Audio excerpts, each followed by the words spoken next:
Obviously, great win. Anytime you get an SEC win, it's a great win. For us to start 4-0 for the first time since 2016, that was huge. Obviously, for us to go out and play defense the way we did today and win us a game multiple times, I thought that was a really, really impressive job by that side of the ball, the staff, the players. And again, when you want to be a complete team, there's times where you're going to have to carry the other side. What I told the guys in the locker room was, when we went up to South Bend and we weren't playing great on defense, offensively, we made all the plays we needed to make. Today, we weren't really in sync on offense, but on defense, we just kept going out and kept making all the plays we needed to make to go out there and win a football game, and that's a credit of a good football team. Offensively, we did a good job running the football. That's a really good running team. We ran the ball for over 200, or run defense. We ran the ball over for over 200 yards. We were efficient in the throwing game. We create too many penalties. It's got to get fixed. It's way too many penalties that kill drives. It's way too many penalties that set us behind the sticks.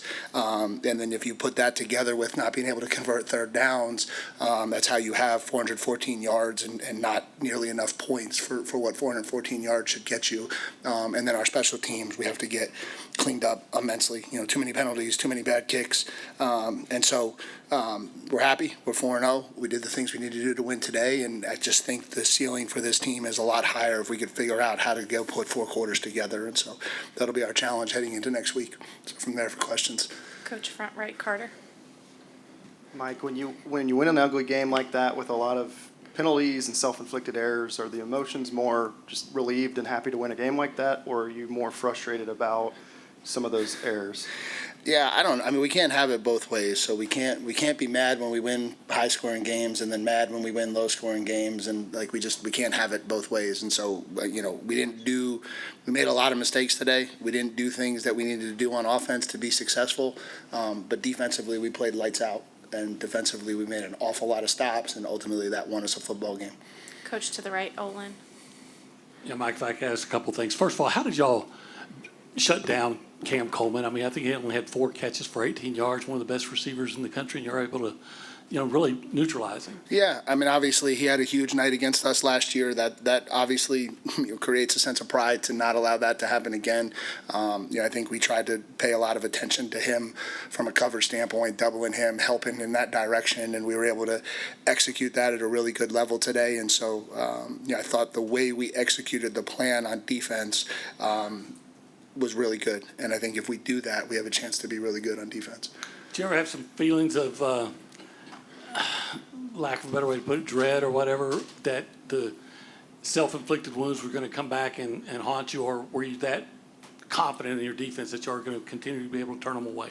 Yeah, it's the same thing. When we went to South Bend, I didn't have doubts that we wouldn't be able to score enough to win, and today I didn't have doubts that we wouldn't be able to stop them enough to win. We led start to finish in an SEC football game against a team that was 0-1 and had their backs against the wall, and so I'm not going to apologize for that. Coach front left, Travis. Mike, is there any root-based cause when you have a game like this that has so many penalties, or any commonalities between so many penalties? I don't know what the root-based cause is. If I knew what the root-based cause is, we would fix it. And was this a game that you felt like the run game could open up and really have the success they had today? Yeah, we ran for 200. We threw for 200 in an SEC game against a really, really good SEC defense. And so, again, I think that we showed what we're capable of. We have to figure out how to clean up our play. Coach to the left. Hey, Coach. I was wondering what the play calling process was on the 3rd-and-1 pass that Marcel eventually threw the interception on. What made you want to throw it on that one? Yeah, we were just trying to throw it out there to a quick screen to try to get the 1.5 yards. It was closer to 2 than it was 1. It was not a 1 yard. We felt like it was 1.5 yards, and we felt like they were going to play man coverage out there. We felt like we were going to be able to pop one and block the guy covering him man to man, and the ball was a little off and obviously got tipped and intercepted and didn't go the way we hoped it would. Coach to the right, Christy. Does anybody want to ask a question about us being 4-0 for the first time since 2016, or how did the defense bounce back, or how about you held them to 176 yards on offense and you had 5 sacks and they were 0 for 12 on 3rd down and 0 for 2 on 4th down and you got the return game going again? I don't mean to sound like someone else, but my gosh, will you guys stop being so dreadful and gloomy? Well, we're only halfway through this. Yeah. Next one. I was actually going to, not just because you said it, to be 4-0 for the first time in a long time. A long time. Yeah. What does that say about your program and where you guys are headed? Yeah, we've won 2 games without playing our best football, right? And that's a testament to character, culture, and just grinding out wins.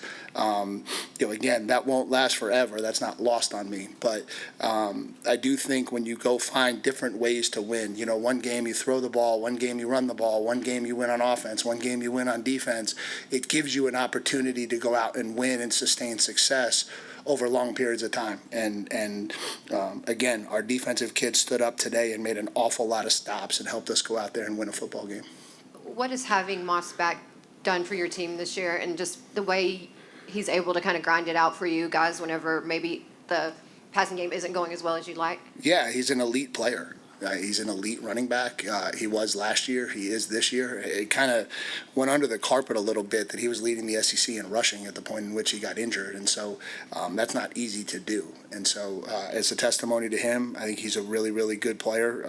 And obviously, when you're in the SEC, it takes a little something extra to be able to run the ball efficiently against these defensive lines that we play against. And so for him to average over 6 yards a carry, which is a positive, that's a really good thing for everybody out there. That's good.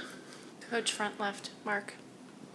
Coach, two-parter. One, can you talk a little bit about the offensive line and their performance, especially in the running game against a line that was only giving up like 54 yards a game before this one? Yeah. 54 a game, and we went for over 200. Good question, Mark. Thank you. Thank you. Thank you. I just we're just making lazy mistakes, and that's, I think, what's killing us. I think when they get their pads down and they get underneath people, they're capable of moving people. And maybe to some degree, the veteran group has relaxed a little bit, and we've got to turn the heat back up. But when they want to go out there and move people, they can do it, and they did it for the most part today. And can you recall a game where your defense went out and basically threw a shutout on 3rd and 4th downs? Yeah, I think I think you have to look. Obi would know this one. I think if you go back to Ole Miss 2018, I think we pitched a shutout that day, if I'm not mistaken. But and there might be one more, maybe LSU 2020. But it's not rare. It's rare, and so it was a good day. Coach Obi's to going the to look it up for us. Coach to the right, 3rd row. Huh? It wasn't 18. 18? 2000, you said 2018. Yeah. Ole Miss had, y'all won 38-24. Yeah. What was their third down? He asked Obi. Third down. They were 1 of 11. Yeah. Okay. They had one. Okay. Yeah. Hey, Mike, what did you add to Marcel's plate in the offseason, and what do you think about his performance after the heroics in Notre Dame? Yeah, I mean, I think he had a good day. He was 15 to 22. He was much more accurate today than he was against Notre Dame. Obviously, had another deep ball that we'd like to have back. They did some different things pressure-wise that I don't think we handled really well. Kind of put that on the staff and on myself for that. Caused him some problems with pressures in his face. That was some of the third down issues that we ran into. But again, I think he was 15 to 22 today. We didn't put a lot on him because of the amount of blitzes we we felt like they were a little bit more susceptible to the run, and we wanted to do that, and so we tried to grind it out a little bit more through the run game. Coach to the left, Alex. With Scooby out, what'd you see just from Torian stepping up and the 3 other guys that were in that other spot? Yeah, hard to see individual performance. Obviously, Torian flashed a bunch, and so obviously he made the big sack on the second to last drive that kind of put them behind the chains and really put them into a tough position to be able to get that drive going. Thought he made a huge play on a screen early in the game that could have been a big one that I thought he diagnosed really well. Thought he commanded the game really, really well. 1 sack, 2 TFLs, had a really, really strong game, and he flashed. In terms of the other guys, I just didn't. If they don't make real big flash plays, it's kind of hard to judge that on the field. And you mentioned the ceiling of this team. If you guys can clean up some of the things that have troubled y'all in different ways the last couple of games, what do you think the ceiling of this team actually is? Yeah, it's high. I mean, it's really high. I think if we could figure out how to put together a full 4 quarters and play at the level that we're capable of, I think we have a high ceiling. I think we have the opportunity to put something together this year. It's got to be one game at a time. We've got to have a growth mindset all the way through it. We're going to have a big challenge next week, a night game, blackout, Mississippi State coming in here. And so we got to go back to work and keep working to become what we're capable of becoming. Fourth row, Sam. Mike, you want the gloomy one or the good one first? Whatever you got, Sam. First one on the deep balls with Marcel. Is that just a rep thing? Is that a timing thing? What do you pinpoint to kind of get that? I think contract? honestly, what happens, I think he sees it and he speeds up, and he just won't like slow down. Like if he slowed down, put a little bit more air on it, that's what we're trying to get him to do. I think what happens is he comes out and he sees it, and he gets very excited, and then everything speeds up, and that's what kind of causes the overthrows. And so he's working on it. We're working on it. He'll get better. He'll make the throws he needs to make. And after that turnover, it would be very easy for everybody to go haywire, to panic. Like What you is guys this? did. What does it say about the poise of your team, and who on that team, or how many guys on that team kind of show the poise in that moment to not let that snowball into something else? Yeah, I think that should be the story of the game. I think the story of the game at Notre Dame was offensively, we never blinked, and as everything got thrown at us, we found a way to keep going out there and making plays, and the touchdown gets called back, and we still go out and put a drive together to win the football game. Today, we didn't do anything on offense to help us in the second half, and that will happen at times in this league. You're going to play times where you play teams that are really good on defense, and yet defensively we didn't flinch at all. And so, okay, short field, touchdown, one-score game, whatever. Give them the ball, go right back out, 3 and out. Give them the ball, right back out, 4 and out. That's the culture that you want to see from your players. You want to see them go out there and try to play winning football and win football games, and they did that today. Coach to the left, Matthew. Coach, so much was said about the team's ability to defend the run, and then you go out there and face the SEC's second leading rusher. What does it mean to go out there and hold them to only 28 yards on the day? Yeah, again, I think when we play together as 11, we can be good. I think there have been times where we have been significantly better on defense this year. We've had breakdowns that have caused issues. Today we didn't. We didn't give up the explosive plays. We leveraged the football well. We kept the ball inside of us today, and because we did that, the only explosive they had was the one catch Singleton made, which was a phenomenal catch. And if you force people to earn it, we've got a shot to do some things. Coach all the way in the back. Coach Darryl Bruffett. Hi, Darryl. I wanted to ask you a question about Torian York and just his leadership and what he meant to that defensive push that you guys had today. Yeah, I mean, his leadership is elite. He's an elite player. He's a special one. We're really glad we have him. But what he does to command that defense all week, in meetings, on the practice field, in walkthroughs, during the game, he's a special kid. And I've said it multiple times, like, we're going to look back on him and really wished we cherished him, because they don't come along like that very often. He's a unique player, and we're really glad we got him in the middle of our defense. Coach to the left, third row. Coach, can you just talk a little bit about starting 1-0 in this conference, this very competitive conference, and what it means to help push your team forward? Yeah, I think anytime you're 1-0, it's definitely better than being 0-1. I don't know how else to answer that. Yeah, it means a lot. We've got to hold serve at home. We've got to find ways to win games at home. This was a big one. I think we all knew how talented Auburn was. Auburn was a team that had a chance to crack this thing this year. Certainly felt like they made the plays they needed to make last week to give Oklahoma all that they could, and you knew they were going to come in here hungry with their backs against the wall to go out and get a win. And for us to bow up and play the way we did and get the win that we got, I thought that was really good. Coach to the right, Carter. You mentioned only one explosive play, 0 of 13 on third down. Is this what this defense should look like when it's playing at its best, or do you think there's even another level that they can reach?